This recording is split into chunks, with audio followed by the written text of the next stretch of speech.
How come you don't pick up an island boys yet? Why not mind your business? Let me tell you my experience with how they treat me. Gotta give you all I wanna see is you. They wanna try shoot you, but they cannot accuse you. They wanna see you, but they can never be you. They know they can't have you, so they wanna abuse you. I want you, yeah, I want you. The mother girls, they can't handle me.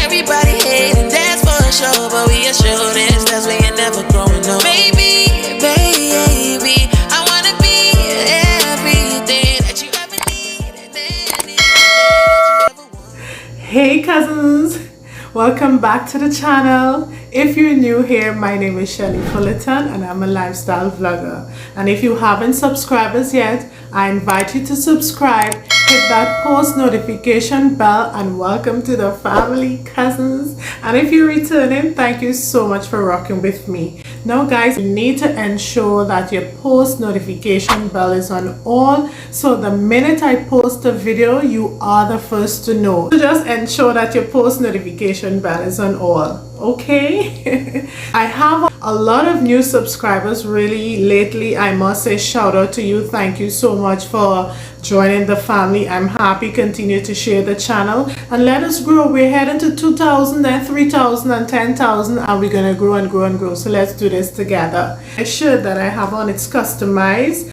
I got it when I was in St. Kitts a few years ago. I went there to view the T20 cricket and this is what I got. And since the fact that I'll be talking about bit busting, the girl decided to don this customized stuff. So let me know if you like it.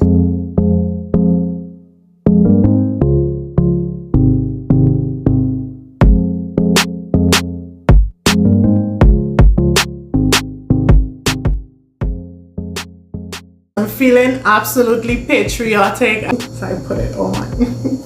So if you like it, let me know in the comment section now. So you would have known by now that this is the second video in the series of being an immigrant. If you haven't checked the first video to get the backstory of how it all started, then you should check that video out. I'm going to link it right here and also I'm going to put it in my end screen. So I'm not sure if it's going to be a 3-part video or a 4-part.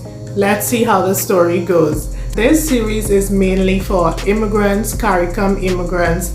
So without further ado, let's get right into this video. Let me tell you my experience with how they treat me being an immigrant. When you leave your home country and you return, they treat you like strangers. They treat you as though you've never lived there, like you're not a citizen of the country. If you want to apply for certain things, they will tell you you needed to be living here for X amount of years. It's like it's another country you're living in. You can't do certain things because you're not a citizen. Another country that you are a citizen of, you can't do certain things because you haven't been living there for 3 or 4 consecutive years. They think that you're supposed to be coming back like a millionaire. So everybody looking forward to you to get this, to get that, to bring this back for them. When they don't know, in every country a dollar is a dollar. They don't understand the fact that you leave your country and sometimes you end up working twice as hard than where you used to live. When I say twice as hard, the fact that you have to wake up earlier to get to your place of employment on time, and then by the time you take to get back home because of traffic, it's pretty late and they're already shower and in the bed. At the end of the month or at the end of the year, they're expecting you to, you have a money tree growing in your place that you can go and shake, so whenever they call, you can have the money to give them. But yes, they would expect that when you leave your country, you leave for betterment, which is true. When you are away, things are a bit more tough because you don't have any family to depend on. You have to make sure that you budget wisely so that you can have your rent paid, you can have groceries, your bills are paid, so you have your electricity, you have your internet, you still have those basic amenities to live comfortably. You have to make sure you have your month's transportation fare so that you don't have to ask anybody for anything. You want to keep your job, and some of those family members will also benefit from you doing all these things. Now they expect you to be looking like Beyonce, rolling up like Rihanna, or like you're Santa Claus, which yes, Santa Claus don't exist, but I'm just using him because he is seen as the person that give out gifts. I ain't Santa Claus. I ain't coming back home to shower family and friends with cash.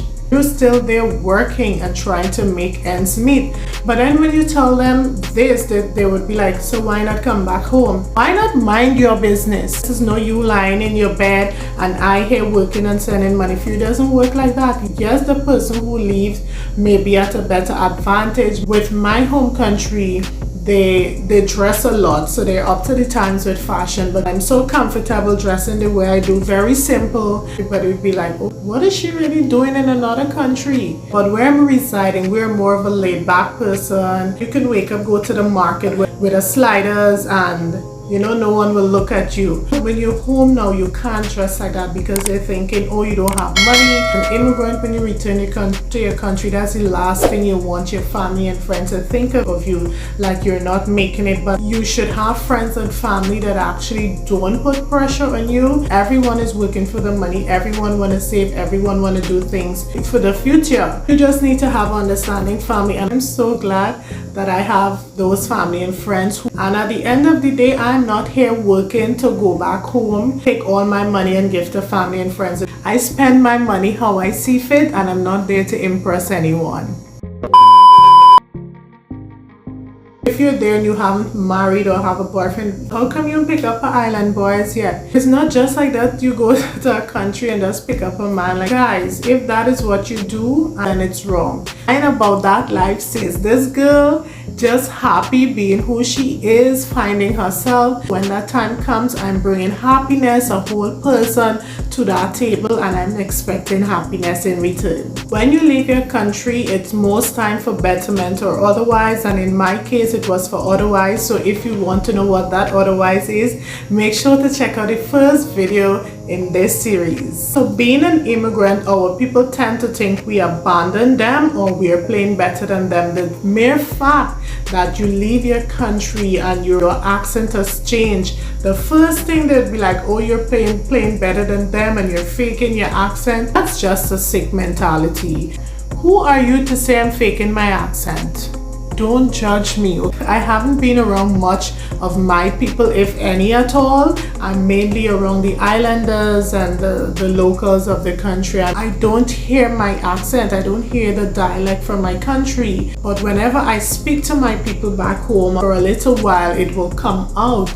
That is when my coworker would say, Shelly, you know, I'm hearing the accent. And I don't even realize the next challenge I face as an immigrant returning home, because of the accent that you may have when you go to transact certain businesses on the road, you can hike the price up. We're not living there, don't know the cost for things, and that is where the disadvantage will come in.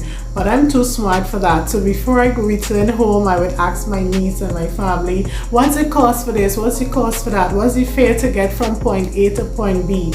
And I ensure that I have the exact change to pay so that we don't have any misunderstanding out there. So the next issue an immigrant may have is that when it comes to vacation, you may not be able to go home and spend more than 2 weeks, because most of the times, you know, it's a 2 weeks vacation, and then if you're away from your family for so long, you want to go home and spend a month or so. So in my case, I mainly get to go for a week or two, because, you know, Guyana is very big. You're not able to travel around as much as you want and stay with people and with friends as long as you want, because you have friends all over. You want to go and stop by them, and it doesn't make it possible to enjoy your vacation in 2 weeks unless you're just going by one person or two person and you're spending your vacation there. So now that's dealing with people from your country. How about dealing with the nationals of the country in which you're residing? You're coming for the man. I wasn't.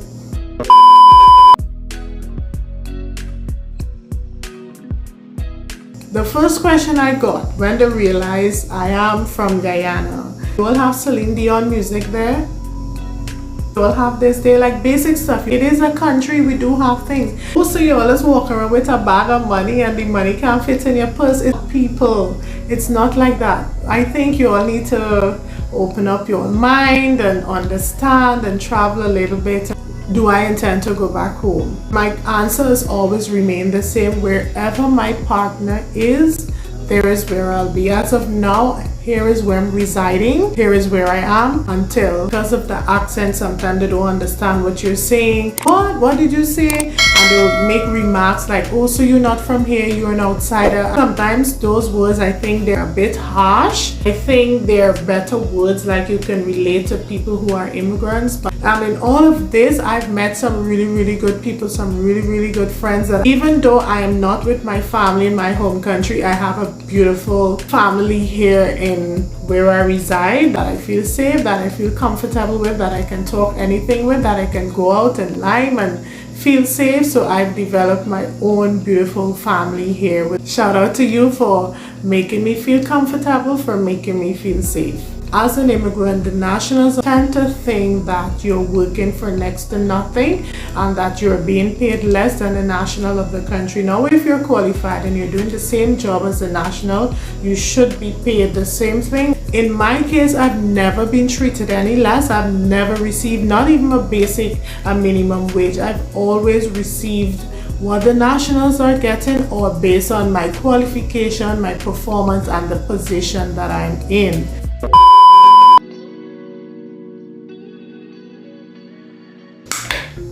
There's so many things I've learned about the culture. There's some similarities. It feels a bit like home. I don't feel out of place. Do not go to someone's country and bring your dirty ways, join gangs, because you're making it bad for those who are in the country just trying to make ends meet and living peacefully. This video is already long and there's so much to say, so I've been jumping trying to get all the little pieces in together. I hope that you were able to gather as much. We've come to the end of another video in this series. Thank you so much for watching. If you've made it this far, you are a real MVP. Check your subscription button if you haven't checked. Make sure you're subscribed. Your post notification bell is on all.